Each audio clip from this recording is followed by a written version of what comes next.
بسم اللہ الرحمن الرحیم۔ نفحۃ العرب کا پہلا باب ہے فی النثر، سبق نمبر 57 میں خوش آمدید۔ آج کے سبق کے اندر ہم ظرافت ادبیہ کا تیسرا واقعہ پڑھیں گے۔ عبارت دیکھ لیں۔ وَسَمِعَ أَعْرَابِيٌّ أَبَا الْمَكْنُونِ النَّحْوِيَّ وَهُوَ يَقُولُ فِي دُعَاءِ الِاسْتِسْقَاءِ اللهم رَبَّنَا وَإِلَٰهَنَا وَمَوْلَانَا فَصَلِّ عَلَىٰ مُحَمَّدٍ نَبِيِّنَا وَمَنْ أَرَادَ بِنَا سُوءًا فَأَحِطْ ذَلِكَ السُّوءَ بِهِ كَإِحَاطَةِ الْقَلَائِدِ بِأَعْنَاقِ الْوَلَائِدِ ثُمَّ أَرْسِخْهُ عَلَىٰ هَامَّتِهِ كَرُسُوخِ السِّجِّيلِ عَلَىٰ هَامِّ أَصْحَابِ الْفِيلِ اللهم اسقنا غيثا مغيثا مريا مجلجلا مسحنفرا سحا مسفوحا طبقا غدقا منفجرا نافعا لعامتنا وغير ضار لخاصتنا فقال الأعرابي يا خليفة نوح هذا الطوفان ورب الكعبة دعني حتى آوي إلى جبل يعصمني۔ عبارت ہو چکی ہے، اب چلتے ہیں اس کے ترجمے کی طرف۔ ایک دیہاتی نے ابو مکنون نحوی کو سنا، وہ بارش کی دعا مانگ رہے تھے۔ اے اللہ، ہمارے پروردگار، ہمارے معبود، ہمارے آقا، ہمارے نبی محمد صلی اللہ علیہ وسلم پر رحمت نازل فرما، اور جو ہمارے ساتھ برائی کا ارادہ کرے، برائی کے ساتھ اس کو ایسے ہی گھیر لے جیسا کہ ہار بچیوں کے گلوں کو گھیر لیتے ہیں، پھر اس برائی کو اس کی کھوپڑی پر ایسے جما دیجئے جیسا کہ کنکریاں اصحاب فیل کی کھوپڑی پر جما دی گئی تھی۔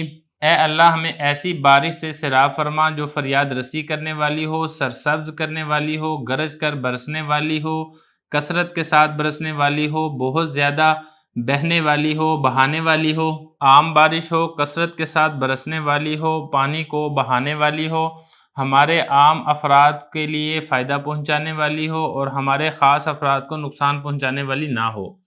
تو دیہاتی نے کہا، اے نوح کے خلیفہ، یہ تو طوفان ہے، رب کعبہ کی قسم مجھے چھوڑ دیجئے یہاں تک کہ میں پہاڑ میں پناہ لے لوں جو مجھے اس طوفان سے بچائے۔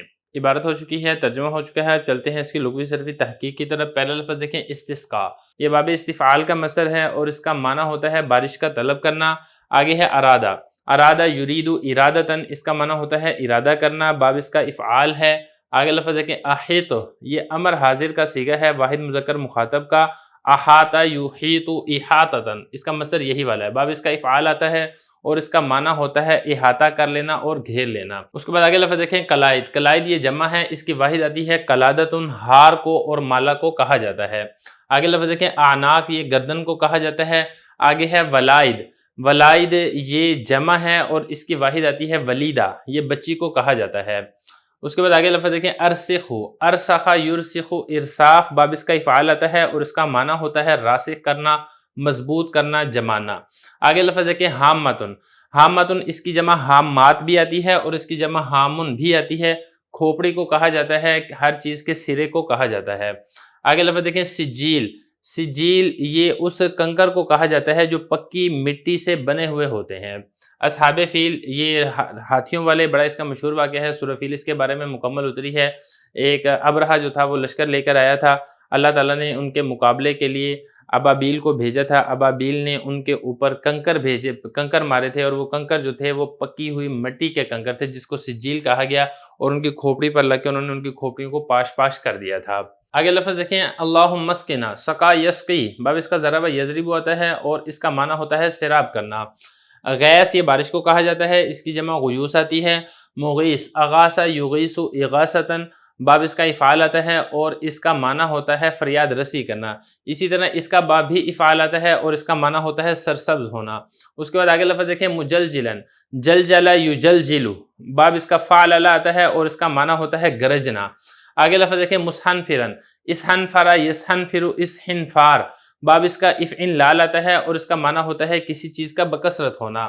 اس کے بعد آگے لفظ دیکھیں سحن، سحا یسحو سحن باب اس کا نصر ینصر آتا ہے اور اس کا معنی ہوتا ہے بہت بہنا۔ اس کے بعد آگے لفظ دیکھیں مسفوحن، صفح یسفح صفحن، اس کا معنی بھی یہی ہوتا ہے پانی کا بہانا یا پانی کا بہایا جانا۔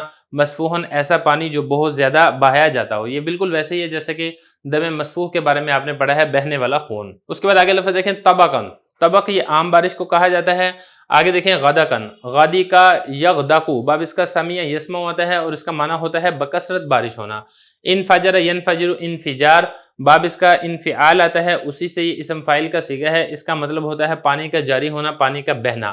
نفع ینفع باب اس کا فتح یفتح آتا ہے اور اردو میں بھی اسی نفع کے معنی میں ہی استعمال ہوتا ہے۔ اس کے بعد آگے لفظ دیکھیں دعنی، ودع یدع ودعن، باب اس کا فتح یفتح آتا ہے اور اسی سے یہ امر حاضر معلوم کا صیغہ ہے واحد مذکر مخاطب کا، اس کا معنی ہے مجھے چھوڑ دیجئے۔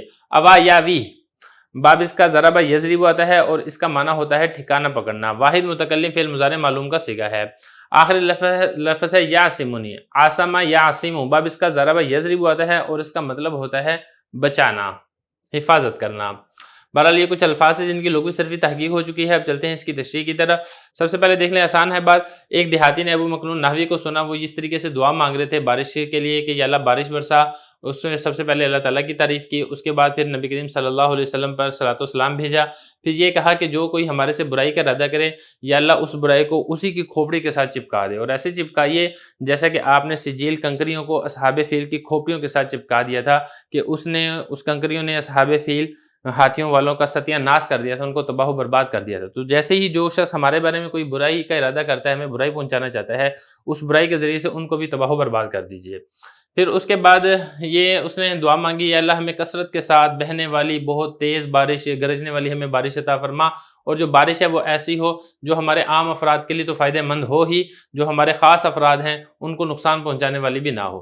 جب ابو مکنون نحوی نے یہ دعا مانگی ہے تو پھر دیہاتی نے آگے سے کیا کہا، اے نوح علیہ السلام کے خلیفہ یہ تو طوفان ہے۔ تو یہاں پر ہی ایک ادبی ظرافت کا پہلو نکلتا ہے، اسی جملے سے ایک ظرافت سمجھ میں آ رہی ہے کہ جب ابو مکنون نے اتنی دعا کر دی تو وہ جو دیہاتی تھا اس نے برجستہ یہ والی بات کہی کہ آپ تو اتنی زیادہ بارش مانگ رہے ہیں، اس بارش سے تو طوفان آ جائے گا، اور یہ جو طوفان ہوگا یہ حضرت نوح علیہ السلام کے طوفان جیسا طوفان ہوگا، بلکہ شاید اس سے بھی زیادہ ہو، تو لہذا مجھے چھوڑ دیجئے کہ میں کسی اونچے پہاڑ پر چڑھ جاؤں اور تاکہ میں اس طوفان میں بہہ نہ جاؤں۔